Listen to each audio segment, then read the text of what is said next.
Nilinaw ni Senador Ronald Bato de la Rosa na hindi niya ipinag-utos na patahimikin ang mga tao sangkot sa iligal na droga.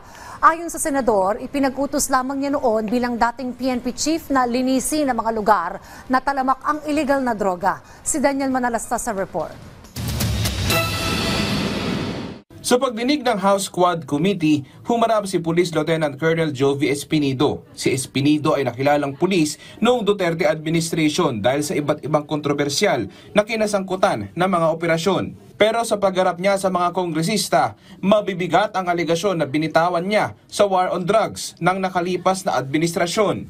So nung kayo po ay nagkausap ni Chief PNP Bato de la Rosa, ano po yung mga specific instruction niya or marching order po sa inyo?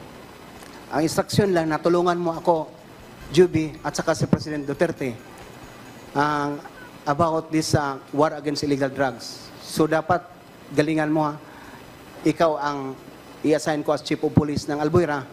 So dapat mawala na yung mga drugs sa Albuera. Ang police, isa lang ang word, general word na ibigay. Lahat alam na namin ang isang meaning din. Ano po yun? Pag sabi na mawala, kasali na yung mamatay. May pinakawalampang alegasyon si Espinido sa anyay quota at reward system. Ang quota, bawat araw dapat ang pulis may matukhang yung knock and play. Puntahan yung mga nasa list para pasurindirin sa police station para sila marehab or voluntarily.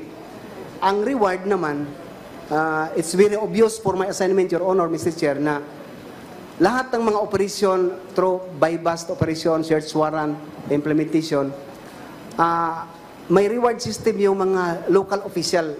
Ano ko, Your Honor, Mr. Chair, ang Ozamis na nagbigay si Mayor Paruhinog ng 100,000 bawat accomplishment ng buy-bust operation. So nakatanggap kami ng 600,000. The other quota naman at saka yung reward system, alam ng mga polis lahat yun, Your Honor, Mr. Chair, na patayin, may reward.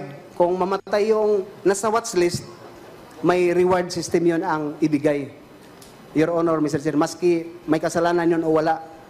Si Senator Ronald de la Rosa na pinangalanan ni Espinido sa hearing na dating hepe ng PNP, sinagot ang akusasyon. Ano masama pala ito kung neutralize ang drugs? You have to neutralize the drug problem. Di ba?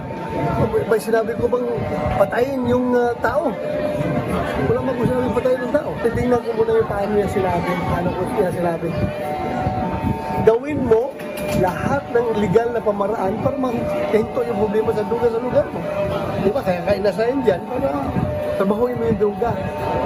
Wala mo ko sinabi, inasahin kita dyan para patayin mo lahat ng mga adik dyan, lahat ng mga puser dyan. Maliban kay De La Rosa, lumutang din ang pangalan ni Senator Bongo sa pagdinig sa Kamara. Dito po tayo sa Pogo. Kasi nakasulat din dito po sa affidavit nyo na ang pumapondo din sa reward system na to ay mga Pogo. Galing sa Pogo. Yes. Sana itong Pogo may bas-bas at may orders na pagpopondo dito sa reward system na galing sa Pogo sa pinangalanan nyo po dito sa paragraph 40 na si tama po ba? Ito po ang ngayon na senador natin, Senador Bongo. That's the information I received from Mayor Navarro, Your Honors. Si Senator Bongo, tinawag itong sarswelang niluluto upang mamulitika at manira. Nagtataka rin si Go kung bakit naging parte ang pangalan niya kung hearsay lang daw ang mga pinakawalan ni Espinido.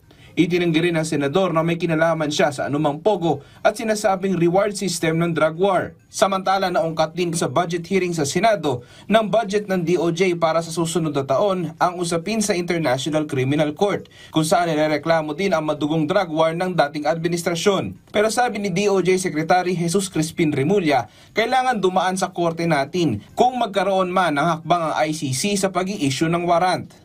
Kailangan ho itong dumaan sa ating court system. Ito po ay kinakailangan ng isang action to enforce a warrant, action to enforce a judgment. Kailangan po dumaan yan sa ating court system. Kaya hindi ho namin pakikialaman kasi yan po trabaho na ng Interpol. Sabihin natin, nag-issue po na warrant of arrest ng ICC. gusto mong enforce ng Interpol dito, pero para ito ay matuloy at hindi magkaroon ng kasuhan, kinakailangan pumunta muna sila sa korte natin. Daniel Manalastas para sa Pambansang TV sa Bagong Pilipinas.